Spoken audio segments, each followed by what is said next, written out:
दोस्तों स्वागत है आप सभी का आपका अपना यूट्यूब चैनल जीटीएम स्टडी में। दोस्तों आज के इस वीडियो में 12th क्लास फिजिक्स का फाइनल रिवीजन वीडियो लेकर आए हैं। जी हाँ दोस्तों, फाइनल रिवीजन वीडियो। इसमें जो है दोस्तों आपको मैक्सिमम से मैक्सिमम आपको ऑब्जेक्टिव क्वेश्चन प्रोवाइड कराएंगे, ताकि जो है इससे बाहर आपको जो है इससे बाहर क्वेश्चन नहीं पूछ सकता है। दोस्तों फाइनल रिवीजन वीडियो में अबाउट आप लोगों को हम 500 क्वेश्चन आपको फाइनल हम रिवीजन करा देंगे, जिससे कि 500 क्वेश्चन से आपको बाहर एक भी प्रश्न रहेगा। इसलिए आप मेरा फाइनल फिजिक्स का जो वीडियो रिवीजन का वीडियो होगा उसे आप पूरा जरूर देख लीजिएगा।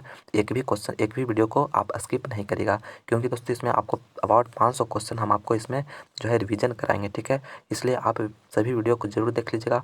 और दोस्तों अगर आप मेरा और भी फिजिक्स का वीडियो नहीं देखे हैं तो आप मेरा चैप्टर वाइज जो बना हुआ है प्लेलिस्ट वहाँ से देख सकते हैं। मोस्ट इंपॉर्टेंट ऑब्जेक्टिव क्वेश्चन का प्लेलिस्ट बना वहाँ से देख सकते हैं फिजिक्स का। तो आप वो सभी भी वीडियो जरूर देख लीजिए, क्योंकि उसमें और भी अच्छा तरह से बताया हुआ है, ताकि जो है आपको एक बार में समझ में आ जाए और पूरा कॉन्सेप्ट से बताया हुआ है। तो प्लीज़ आप उस वीडियो को जरूर देख लीजिए एग्जाम से पहले, क्योंकि उसमें काफ़ी ही महत्वपूर्ण है। इसमें दोस्तों आपको पूरा 500 क्वेश्चन का आपको फाइनल रिवीजन हम कराएंगे। इसलिए यह मेरा पहला वीडियो है जिसमें कि हम 45 क्वेश्चन रिवीजन किए हैं। तो इसलिए मेरा सभी वीडियो जरूर देखिएगा। आपको 500 प्रोवाइड हम एग्जाम से पहले आपको जल्द से जल्द करवा देंगे। यह मेरा फाइनल वीडियो है, कहने का मतलब फिजिक्स का। इससे जो है यह मेरा जो है इससे बाहर आपको एक भी क्वेश्चन नहीं रहेगा। तो चलिए आज की वीडियो हम शुरू करते हैं। सभी को अच्छा तरह से समझाएंगे, बस आप मेरा वीडियो का अंत तक बने रहिएगा। एक एक प्रश्न को अच्छा तरह से बताया जाएगा, ताकि एक बार में ही याद हो जाए। और दोस्तों आपको वादा दिलाता हूँ इससे बाहर आपको प्रश्न नहीं रहेगा। तो प्लीज़ आप मेरा फाइनल रिवीजन वीडियो जरूर देखिएगा। तो चलिए आज की वीडियो हम शुरू करते हैं। जल्दी से इस वीडियो को लाइक कर दीजिए, अपने दोस्तों में ज़्यादा से ज़्यादा शेयर कर दीजिए, और अभी तक हमारे चैनल को सब्सक्राइब नहीं किया तो प्लीज़ चैनल को सब्सक्राइब भी जरूर कीजिए। तो चलिए आज की वीडियो हम शुरू करते हैं। फर्स्ट क्वेश्चन में कह रहा है कि एन टाइप के अर्धचालक में मुख्य धारा वाहक होता है। एन टाइप अर्धचालक यानी एन टाइप सेमीकंडक्टर में जो मुख्य धारा वाहक होता है यानी मेजर करंट कैरियर जो होता है वह क्या होता है। तो पहला तो फोटोन, दूसरा मतलब होल, तीसरा मतलब इलेक्ट्रॉन और चौथा मतलब प्रोटॉन। तो दोस्तों एन टाइप यहाँ पे पूछा जा रहा है, ठीक है। एन टाइप सेमीकंडक्टर में पूछा जा रहा है। तो एन टाइप में जो होता है मेजर करंट कैरियर जो होता है इलेक्ट्रॉन होता है, ठीक है। कौन होता है? इलेक्ट्रॉन। तो मेरा सी ऑप्शन यहाँ पे बिल्कुल करेक्ट हो गया। एन टाइप सेमीकंडक्टर में अगर आपसे मेजर करंट कैरियर पूछा जाता है, यानी पूछा जाए मुख्य धारावाहक पूछा जाए, तो यहाँ पे इलेक्ट्रॉन हो जाता है, ठीक है। तो मेरा सी ऑप्शन यहाँ पे करेक्ट हो जाएगा। यही अगर आपसे पी पूछा जाता है, पी टाइप सेमीकंडक्टर में, तो वहाँ पे होल हो जाएगा, ठीक है, होल हो जाएगा, ठीक है। तो मेरा यहाँ पे सी ऑप्शन यहाँ पे करेक्ट हो गया। नेक्स्ट क्वेश्चन दूसरा नंबर में करे कि निम्नांकित में से किससे महत्तम भेदन क्षमता है, यानी किस में जो है महत्तम भेदन क्षमता है। पहला ऑप्शन था एक्सरे, दूसरा में कैथोड किरणें, तीसरा में अल्फा किरण, चौथा में गामा किरण। तो महत्तम पेनिट्रेटिंग पावर यानी मैक्सिमम पेनिट्रेटिंग पावर जो होता है यह गामा किरण का होता है, ठीक है। तो मेरा डी ऑप्शन यहाँ पे गामा किरणें बिल्कुल करेक्ट हो गया, ठीक है। महत्तम भेदन क्षमता यानी मैक्सिमम पेनिट्रेटिंग पावर जो होता है यह गामा किरणें का होता है। तो डी ऑप्शन यहाँ पे करेक्ट हो गया। नेक्स्ट क्वेश्चन तीसरा नंबर में कह रहा है कि अल्फा किरणें पर किस प्रकार का आवेश रहता है, यानी अल्फा किरणें पर जो होता है किस प्रकार का चार्ज होता है। तो दोस्तों यहाँ पे 3 कण होता है, अल्फा, बीटा और गामा, ठीक है। तो अल्फा कण पर जो होता है पॉजिटिव चार्ज होता है, और बीटा किरणें पर जो होता है नेगेटिव चार्ज होता है, और यह गामा किरणें पर जो होता है न्यूट्रल होता है, ठीक है। इस पर कोई भी चार्ज नहीं होता है। तो अल्फा कण पूछा जा रहा है तो मेरा पॉजिटिव हो जाएगा, यानी धनात्मक हो जाएगा, ठीक है। तो मेरा बी ऑप्शन यहाँ पे करेक्ट हो जाएगा। यही अगर आपसे बीटा पूछा जाता तो नेगेटिव हो जाता, और गामा पूछा जाता तो न्यूट्रल हो जाता है, ठीक है। नेक्स्ट क्वेश्चन चौथा नंबर में कह रहा है कि इलेक्ट्रॉन वोल्ट द्वारा मापा जाता है, इलेक्ट्रॉन वोल्ट द्वारा मापा जाता है। तो दोस्तों पहला आवेश, दूसरा मतलब विभवांतर, और तीसरा धारा, और चौथा में ऊर्जा। तो इलेक्ट्रॉन वोल्ट द्वारा जो मापा जाता है ऊर्जा को मेजर किया जाता है, ठीक है। तो मेरा डी ऑप्शन यहाँ पे ऊर्जा बिल्कुल करेक्ट हो जाएगा। नेक्स्ट क्वेश्चन पाँचवा नंबर में कह रहा है कि डायनेमो का कार्य सिद्धांत आधारित है, डायनेमो का कार्य सिद्धांत आधारित है। तो धारा के ऊष्मीय प्रभाव पर, विद्युत चुम्बकीय प्रेरण पर, और तीसरा में प्रेरित चुंबकत्व पर, और चौथा में प्रेरित विद्युत पर। तो डायनेमो का जो कार्य सिद्धांत है वह विद्युत चुम्बकीय प्रेरण पर आधारित है। काफी इंपॉर्टेंट प्रश्न है दोस्तों, इससे अच्छी तरह से याद रखिएगा विद्युत चुम्बकीय प्रेरण पर। तो बी ऑप्शन यहाँ पे करेक्ट हो गया। तो काफी इंपॉर्टेंट प्रश्न है, अच्छी तरह से याद रखिएगा। नेक्स्ट क्वेश्चन छठा नंबर में करें कि 2 माइक्रोफैराड का 3 संधारित्र को समांतर क्रम में जोड़ने पर समतुल्य धारिता होगी, यानी तीन संधारित्र दिया, कैपेसिटर दिया, जिसका जो है कैपेसिटी जो है 2 माइक्रोफैराड है। तो इसको समांतर क्रम में जोड़ा जा रहा है, तो समतुल्य धारिता आपसे पूछा जा रहा है, ठीक है। तो समतुल्य धारिता जो होता है क्या होता है, सी इक्विवेलेंट समांतर क्रम में दिया हुआ है ना, तो सी इक्विवेलेंट वाला क्या होता है C1 plus C2 plus C3 हो जाता है, ठीक है। तो यहाँ पे मेरा जो है कितना दिया हुआ है 2 माइक्रोफैराड, तो 2 +2 +2 कितना आ जाएगा 6 आ जाएगा। 6 माइक्रोफैराड यहाँ पे मेरा आंसर आ गया। तो कौन सा ऑप्शन में दे रहा है? ए ऑप्शन में दे रहा है। तो ये ऑप्शन यहाँ पे करेक्ट हो जाएगा। ठीक है, क्योंकि यह समांतर क्रम में जुड़ा हुआ है। तो सी इक्विवेलेंट का जो फार्मूला होता है, समतुल्य धारिता का जो फार्मूला होता है यह होता है। ठीक है, अगर समांतर क्रम में रहे तो। लेकिन अगर आपसे ही श्रेणी क्रम में पूछा जाता तो 1/c इक्विवेलेंट बराबर 1/c1 + 1/c2 + 1/c3 हो जाता। ठीक है, इस तरह से। तो इसका अगर आप निकालते तो कितना आ जाता? 1/2 + 1/2 + 1/2। तो यहाँ पे 2 आ गया, तो यहाँ पे ऐड करके 3, यानी 2/3 माइक्रोफैराड आ जाता। ठीक है, माइक्रोफैराड अगर आपका श्रेणी क्रम में दिया हुआ रहता तो। ठीक है, आपको दोनों हम बता दिए हैं कि आपका एग्जाम में किसी भी तरह से पूछे तो आप उससे आंसर कर सके। ठीक है, अगर रहता कि श्रेणी क्रम में रहता था तो मेरा 2/3 आंसर हो, लेकिन यहाँ पे समांतर क्रम पूछा जा रहा है तो मेरा ए ऑप्शन यहाँ पे करेक्ट हो रहा है। ठीक है, नेक्स्ट क्वेश्चन 7वां नंबर में कह रहा है कि ऊंचाई स्टेप और ट्रांसफार्मर में होता है। तो दोस्तों यहाँ पे ट्रांसफार्मर का अगर कोर आपका बनाते हैं तो यहाँ पे इधर हो गया प्राइमरी, इधर हो गया सेकेंडरी कॉइल। ठीक है, यानी नंबर ऑफ टर्म्स जो होता है ऊंचाई स्टेप अप कहा जा रहा है। तो इधर हो गया primary number of primary coil और नंबर ऑफ सेकेंडरी वायर का जो कॉइल सेकेंडरी हो गया। ठीक है, तो यहाँ पे जो अप यानी वोल्टेज को इंक्रीज कर रहा है। ठीक है, वोल्टेज को इंक्रीज कर रहा है। तो यहाँ पे जो सेकेंडरी नंबर ऑफ कॉइल जो होगा, नंबर ऑफ टर्न्स जो होगा, यानी तार का जो लपेटनों का संख्या होगा वह सेकेंडरी साइड में ज़्यादा हो जाएगा। ठीक है, ज़्यादा हो जाएगा प्राइमरी के अपेक्षा में। ठीक है, जो वायर का नंबर ऑफ वायर का रोटेशन लपेटनों का संख्या हो जाता है सेकेंडरी में ज़्यादा होता है। तो देखिए ज़्यादा सेकेंडरी में कौन में दिया हुआ है? तो ए ऑप्शन में दिया हुआ है।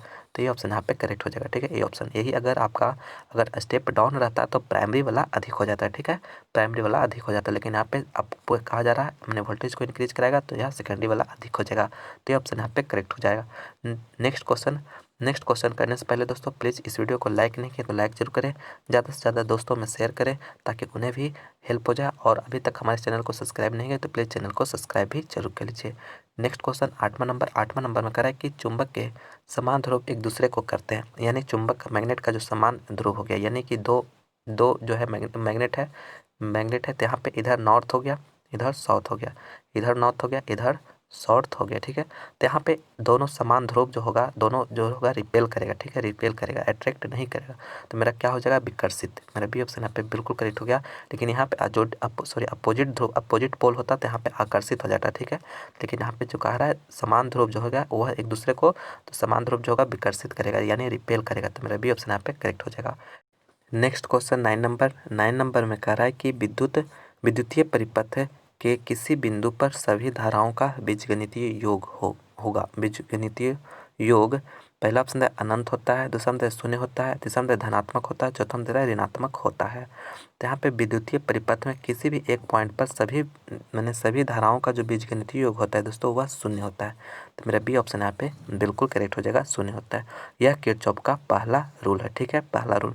और दूसरा रूल भी आपको बता देते हैं, वो क्या होता है कि किसी भी क्लोज्ड लूप में जो मैंने अलजेब्रिक सम ऑफ ईएमएफ जो होता है यह इक्वल टू 0 होता है। ठीक है, अलजेब्रिक सम ऑफ ईएमएफ, ठीक है, वह 0 होता है। ठीक है, लेकिन यहाँ पे सभी धाराओं का बीजगणितीय योग जो होता है शून्य होता है। तो यह जो है पहला रूल आता है। ठीक है, तो यहाँ पे बी ऑप्शन यहाँ पे करेक्ट हो गया। काफ़ी इंपॉर्टेंट प्रश्न है, अच्छी तरह से इसे याद रखिएगा। नेक्स्ट क्वेश्चन 10वां नंबर में कह रहा है कि एम्पियर घंटा मात्रक है। एम्पियर घंटा मात्रक है तो पहला ऑप्शन है शक्ति का, दूसरा ऑप्शन है आवेश का, और तीसरा ऑप्शन है ऊर्जा का, और चौथा ऑप्शन है विभवांतर का। तो एम्पियर घंटा, ठीक है, एम्पियर हो गया और घंटा हो गया। तो यहाँ पे देखिए आपको एक फार्मूला पढ़ोगे Q equal to I T. तो यहाँ से Q हो गया आई टी, आई का मेरा जो हो गया क्या हो जाता है?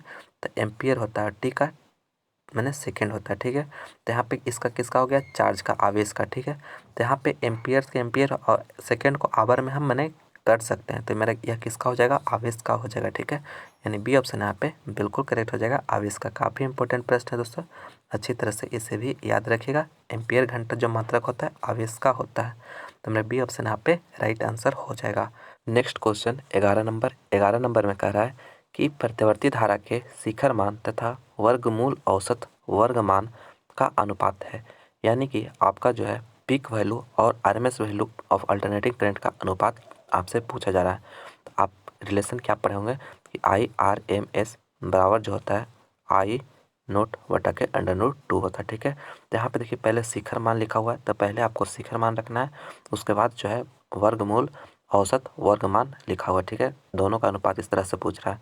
तो इसी को अगर आप दोनों को इधर मैंने मल्टीप्लाई करते हैं, क्रॉस मल्टीप्लिकेशन करके अनुपात में लिखते हैं, तो ये हो जाएगा √2 बराबर आई नोट बटा के IRMS हो जाएगा। ठीक है, क्योंकि पहले मेरा पीक वैल्यू है, उसके बाद IRMS लिखा हुआ है। ठीक है, वर्गमूल रूट मीन स्क्वायर वैल्यू जो है अल्टरनेटिंग करेक्ट का वो बाद में है, तो इसलिए मेरा जो हो जाएगा √2 हो जाएगा। इसमें बहुत सारे लड़कन कन्फ्यूज हो जाते हैं, लेकिन आपको देखना है पहले कौन सा करेंट मैंने कौन सा वैल्यू है, तो पहले पीक वैल्यू है, उसके बाद RMS वैल्यू है। तो इसी तरह से अगर पहले RMS रहेगा तो RMS रख के मेरा जो आंसर आएगा उस तरह से लाएंगे। ठीक है, तो मेरे यहाँ पे √2 आंसर हो जाएगा, तो बी ऑप्शन यहाँ पे करेक्ट हो जाएगा। नेक्स्ट क्वेश्चन दूसरा 12 नंबर में कह रहा है कि हॉट वायर एमीटर मेजर्स, यानी हॉट वायर एमीटर जो होता है वह किस चीज़ को मेजर करता है, तो वह पीक वैल्यू ऑफ, यहाँ पे मिस प्रिंटिंग हो गया है, यहाँ पे पीक वैल्यू ऑफ AC होगा। ठीक है, अल्टरनेटिंग करंट ये नहीं होगा। ठीक है, तो peak value of AC, average value of AC मैंने alternating current, RMS value of alternating current और नन ऑफ दीज। तो हॉट वायर एमीटर जो होता है दोस्तों वह RMS value of alternating current को मेजर करता है। ठीक है, तो मेरा C ऑप्शन यहाँ पे बिल्कुल करेक्ट हो गया। नेक्स्ट क्वेश्चन 13 नंबर में करेंगे ऑप्टिकल फाइबर किस सिद्धांत पर कार्य करता है। ऑप्टिकल फाइबर किस सिद्धांत पर कार्य करता है, प्रकीर्णन पर, अपवर्तन पर, पूर्ण आंतरिक परावर्तन पर या वर्ण विक्षेपण पर। तो मेरा C ऑप्शन यहाँ पे पूर्ण आंतरिक परावर्तन बिल्कुल करेक्ट हो गया। ऑप्टिकल फाइबर का जो मैंने सिद्धांत जो होता है पूर्ण आंतरिक परावर्तन पर होता है। ठीक है, तो C ऑप्शन यहाँ पे बिल्कुल करेक्ट हो गया। इसका ऑप्टिकल फाइबर का जो होता है IT सेक्टर में यूज किया जाता है, मैंने इन्फॉर्मेशन को भेजने के लिए। ठीक है, आप ये भी याद रखिएगा। नेक्स्ट क्वेश्चन 14 नंबर में कर रहा है कि दूरदृष्टि दोष को दूर करने के लिए प्रयुक्त लेंस होता है। दूरदृष्टि दोष यहाँ पे देखिए आपको 4 को इंपॉर्टेंट क्वेश्चन बनते हैं, आपको देखिए चारों बता रहे हैं, बस ध्यान से देखिए, आपको इसमें से एक क्वेश्चन जरूर पूछा जाएगा। ठीक है, दूरदृष्टि दोष को दूर करने के लिए प्रयुक्त लेंस होता है, तो दूरदृष्टि दोष के लिए दूर करने के लिए जो होता है उत्तल लेंस होता है। ठीक है, उत्तल लेंस होता है यानी कॉन्वेक्स लेंस होता है। ठीक है, अगर निकट दृष्टि दोष पूछा जाए तो अवतल लेंस हो जाएगा, और अबिंदुकता अगर पूछा जाए तो बेलनाकार हो जाएगा। ठीक है, अबिंदुकता। और दोस्तों अगर जरा दृष्टि दोष पूछा जाए तो वहाँ पे जो हो जाता है बाईफोकल लेंस हो जाता है। क्या हो जाता है, बाईफोकल लेंस। जब जरा दृष्टि दोष मैंने अगर आपसे बोला जाए। ठीक है, जरा दृष्टि दोष। अबिंदुता जो होता है वह बेलनाकार लेंस, अवतल लेंस में निकट दृष्टि दोष और दूर दृष्टि दोष के लिए उत्तल लेंस। यहाँ पे ऑप्शन आप पे बिल्कुल करेक्ट हो गया। आप चारों को चारों याद रखिएगा, आपको एक क्वेश्चन इससे जरूर पूछा जाएगा।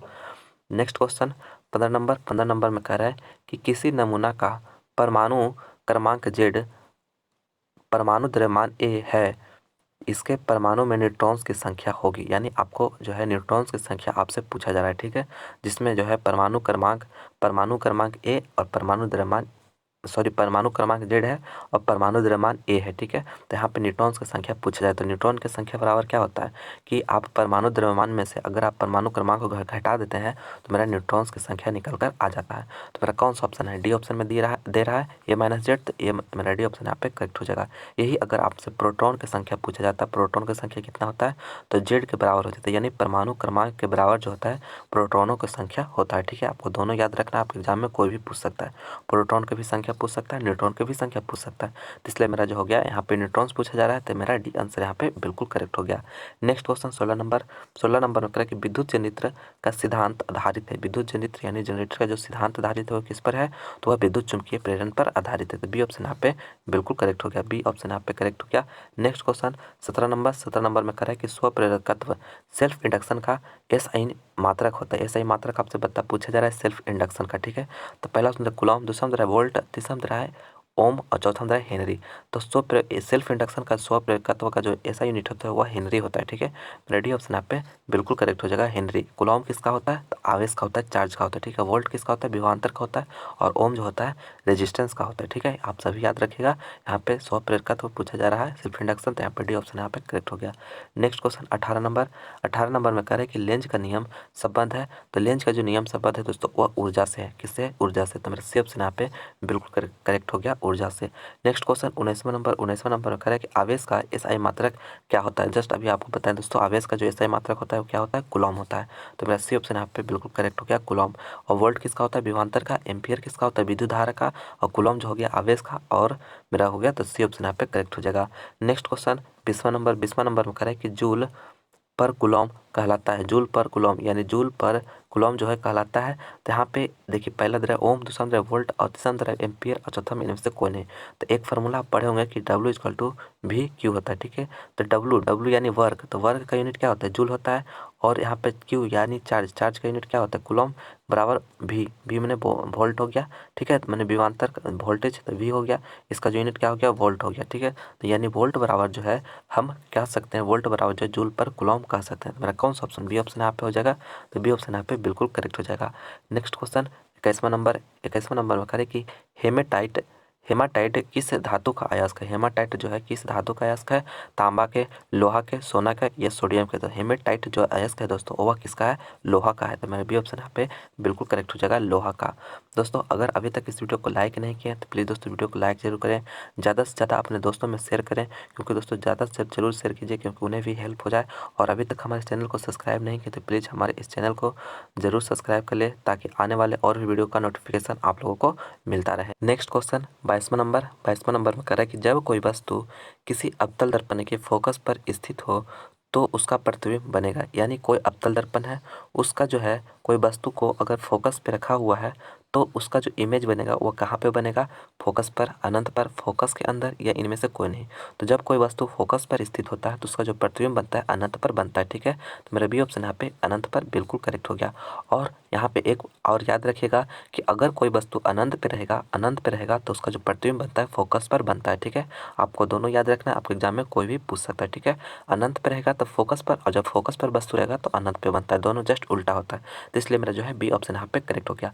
यहाँ पे और एक दो प्रश्न आपसे पूछ सकता है कि अगर कोई वस्तु यहाँ पे एफ हो गया, यहाँ मेरा सी हो जाता है, ठीक है, सी हो जाता है। तो सी पर अगर कोई भी वस्तु रखा जाता है तो उसका जो प्रतिबिंब बनता है सी पर ही बनता है, यानी वक्ता त्रिज्या पर ही बनता है, ठीक है। आपको याद रखना है अगर सी पे रखा जाए तो उसका प्रतिबिंब सी पर ही बनता है, वक्ता त्रिज्या पर ही बनता है, ठीक है।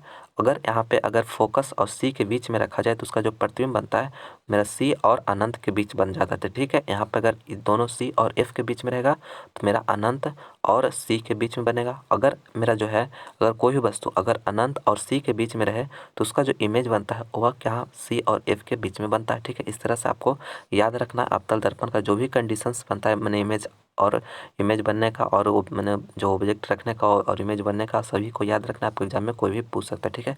ये वाला ज़्यादा इंपॉर्टेंट है, अगर सी पे है तो सी पर ही उसका इमेज बनता है, ठीक है। तो ये आप याद रखिएगा और बाकी ये दो बताएं ये भी याद रखिएगा।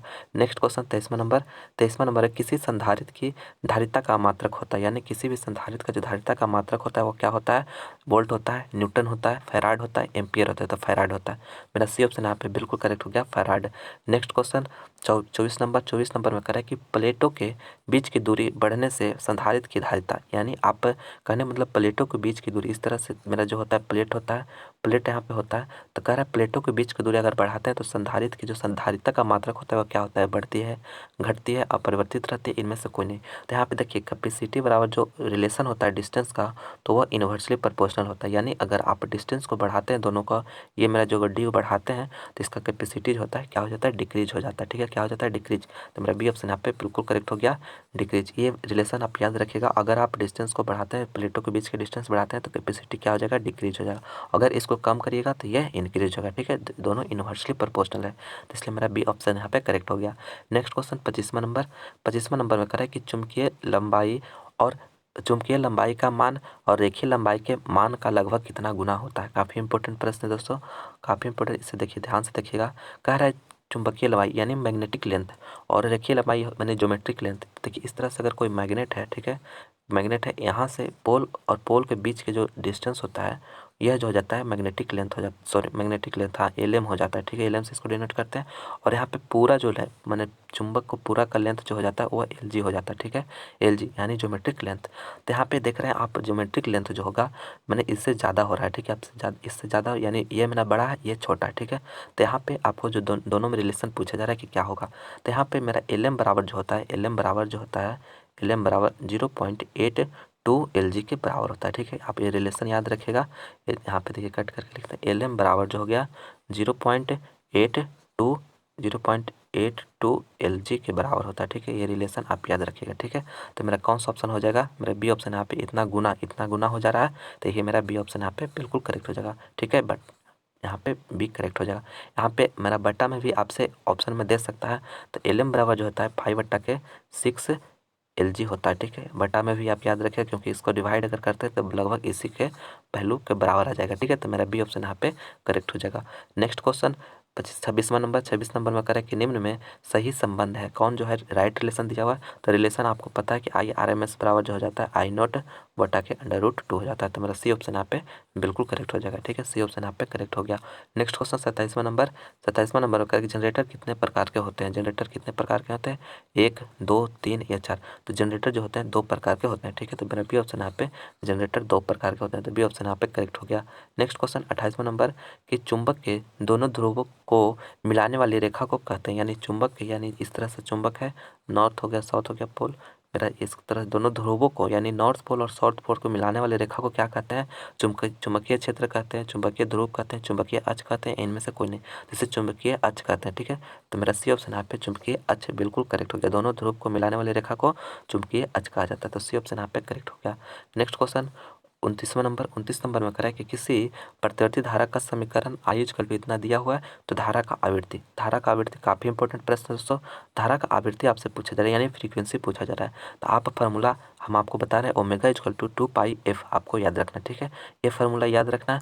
यहाँ पे मेरा वैल्यू ओमेगा, तो ओमेगा जो होता है दोस्तों ये जो वैल्यू हो गया साइन के जो बगल वाला वैल्यू हो गया 200 पाई, ये ओमेगा का वैल्यू होता है। ठीक है, तो मेरा वैल्यू इसको रख दीजिए कितना हो गया 200 पाई, और यहाँ पे मेरा 2πf मेरा जो है जो फ्रीक्वेंसी है। ठीक है, तो इसको अगर आप पाई से पाई काट देते हैं, इसको कितना मरतब कट जाएगा 100 मरतबे कट जाएगा। तो मेरा f बराबर जो आ गया कितना आ गया 100 आ गया, 100 साइकिल पर सेकेंड। तो मेरा कौन सा ऑप्शन हो जाएगा, बी ऑप्शन यहाँ पे मेरा बिल्कुल करेक्ट हो जाएगा 100 साइकिल पर सेकेंड। यहाँ पे f जो फ्रीक्वेंसी हो जाता है इसका मात्रक जो हो जाता है हर्ज भी होता है। ठीक है, हर्ज आप ये भी याद रखिएगा, हर्ज इसका मात्रक हर्ज होता है। और दोस्तों यहाँ पे एक क्वेश्चन और पूछा जाता है कि इंडिया में जो होता है, इंडिया में जो मैंने अल्टरनेटिव करंट जो होता है यानी जो हमारा जो विद्युत धारा होता है वह कितने फ्रीक्वेंसी पे रहता है, तो वह 50 हर्ज पे रहता है। ठीक है, आपको याद रखना है 50 हर्ज पे, क्योंकि काफ़ी इंपॉर्टेंट प्रश्न है, आपके एग्जाम में पूछा जाता है।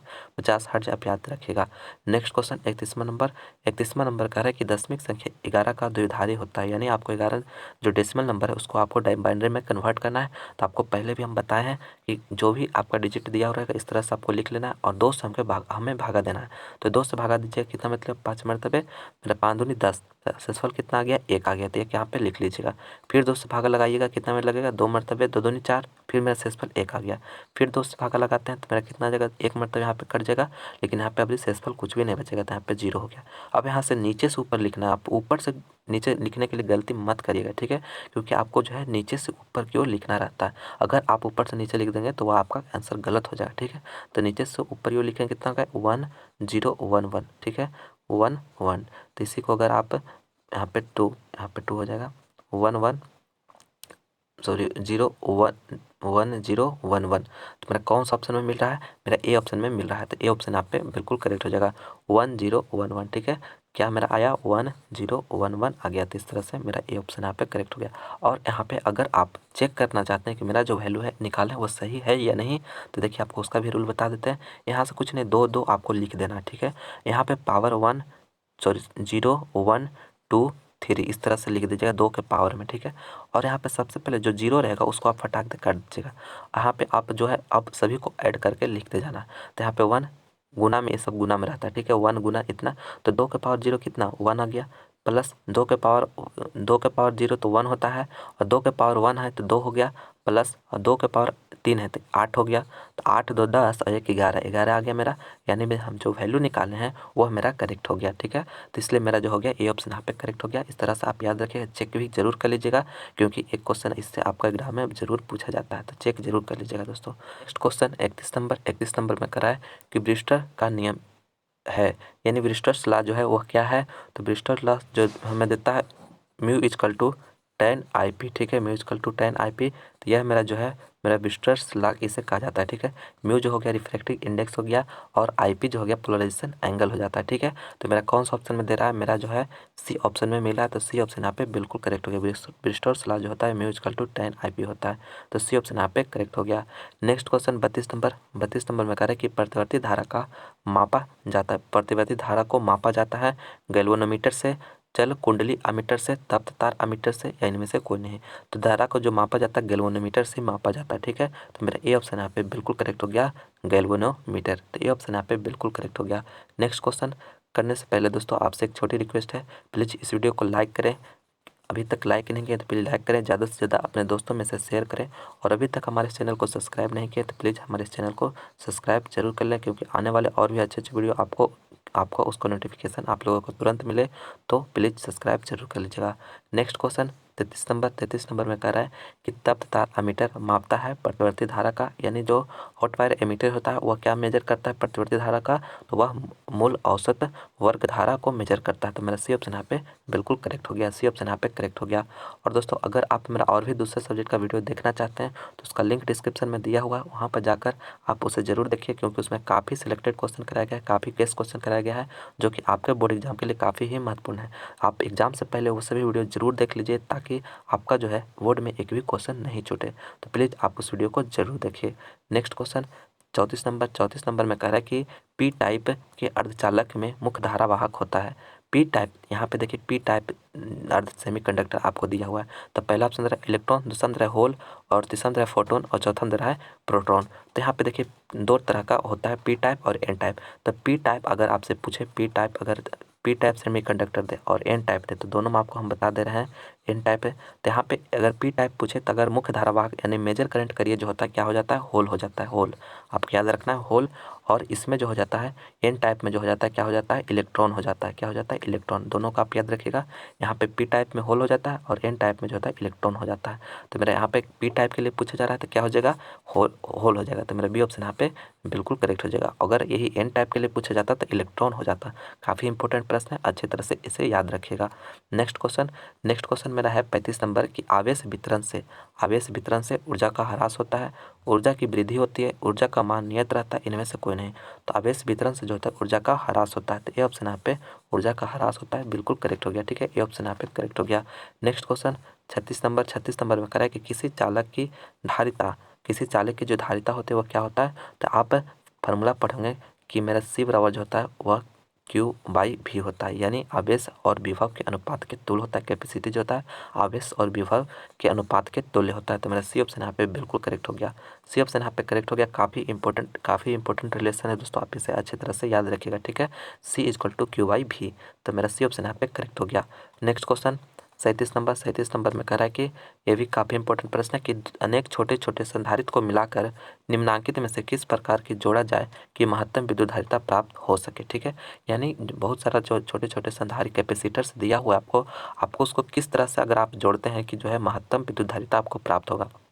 तो यहाँ पे देखिए श्रेणी क्रम दिया हुआ है, समांतर क्रम दिया हुआ है और मिश्रित क्रम दिया हुआ है, इनमें से कोई नहीं दिया। ठीक है, तो मेरा यहाँ पे देखिए अगर आप सबसे पहले सीरीज में जोड़ते हैं तो सीरीज में अगर जोड़ते हैं तो किस तरह से होता है, सीरीज में अगर जोड़ते हैं तो मेरा जो फार्मूला होता है 1/C equivalent equal to 1/C1 plus 1/C2, इसी तरह से आगे बढ़ते जाता है। और अगर आप मेरा ये हो गया सीरीज में जोड़े, अगर पैरेलल में जोड़ते हैं तो सी इक्विवेलेंट बराबर जो होता है C1 प्लस C2, इसी तरह से आगे बढ़ते जाता है। तो मेरा जो वैल्यू ज़्यादा आता है वह इसमें आएगा। ठीक है, क्योंकि यह जो है सिंपली जोड़ा हुआ है, इसमें सब इन्वर्स बट्टा बट्टा करके जोड़ा हुआ है, तो इसमें जो मेरा वैल्यू निकाल कर आता है वह छोटा आता है। ठीक है, लेकिन हमारा महत्तम पूछा जा रहा है, महत्तम विद्युत धारिता किस में हो जाएगा, तो मेरा समांतर क्रम में हो जाएगा, क्योंकि यह जो है पैरेलल के लिए और यह जो है सीरीज के लिए है। ठीक है, ऊपर वाला जो है सीरीज के लिए है, तो इसलिए मेरा जो हो गया पैरेलल वाला जो हो गया मेरा अधिक वैल्यू देगा। तो इसलिए मेरा बी ऑप्शन यहाँ पे मेरा बिल्कुल करेक्ट हो गया, जो हो गया समांतर क्रम में। ठीक है, नेक्स्ट क्वेश्चन मेरा 38 नंबर है। 38 नंबर में कह रहा है कि कुंडली में अपने धारा के कारण ही विद्युत वाहक बल का उत्पन्न होना कहलाता है, यानी कुंडली में अपने ही धारा के कारण जो विद्युत वाहक बल का उत्पन्न होना कहलाता है, चुंबकीय कहलाता है, चुंबकीय आघूर्ण कहलाता है, या स्व प्रेरण यानी सेल्फ इंडक्शन, या इनमें से कोई नहीं। तो अपने ही धारा के कारण जो विद्युत वाहक बल का उत्पन्न कहलाता है वो स्व प्रेरण कहलाता है। तो सी ऑप्शन यहाँ पे स्व प्रेरण बिल्कुल करेक्ट हो जाएगा। नेक्स्ट क्वेश्चन 39 नंबर में कह रहा है कि स्व प्रेरकत्व की बीमा है। स्व प्रेरकत्व यानी सेल्फ इंडक्शन की जो बीमा डायमेंशन होता है वो क्या होता है, तो इसका डायमेंशन होता है वो ml² A⁻², T⁻²। ठीक है, यह आपका जो है डायमेंशन है। तो यह मेरा जो हो गया कौन सा ऑप्शन हो जाएगा, बी ऑप्शन। तो बी ऑप्शन यहाँ पे बिल्कुल करेक्ट हो जाएगा, बी ऑप्शन यहाँ पे बिल्कुल करेक्ट हो जाएगा, स्व प्रेरकत्व की बीमा हो जाएगा, बी ऑप्शन यहाँ पे करेक्ट हो जाएगा। काफ़ी इंपॉर्टेंट प्रश्न है दोस्तों, अच्छी तरह से इसे याद कर लीजिएगा। नेक्स्ट क्वेश्चन 40 नंबर में कह रहा है कि चुंबकीय फ्लक्स की बीमा यानी डायमेंशंस ऑफ मैग्नेटिक फ्लक्स का क्या होता है, मैग्नेटिक फ्लक्स का बीमा क्या होता है, तो ml² T⁻² सॉरी ए के पावर -1 और टी के पावर -2 होता है। तो मेरा कौन सा ऑप्शन में दे रहा है? सी ऑप्शन में दे रहा है। तो सी ऑप्शन यहाँ पे करेक्ट हो गया। एम एल के पावर 2, ए के पावर -1, टी के पावर -2, तो सी ऑप्शन में दे रहा है। तो सी ऑप्शन यहाँ पे करेक्ट हो जाएगा। नेक्स्ट क्वेश्चन 41 नंबर में कह रहा है कि चौक कुंडली का क्रोड बना होता है। चौक कुंडली का क्रोड बना होता है तांबा का, सोना का, नर्म लोहा का, इनमें से कोई नहीं। तो चौक कुंडली का जो क्रोड बना होता है वह नर्म लोहा का बना होता है। तो मेरा सी ऑप्शन यहाँ पे बिल्कुल करेक्ट हो गया, नर्म लोहा। तो मेरा सी ऑप्शन यहाँ पे करेक्ट हो गया।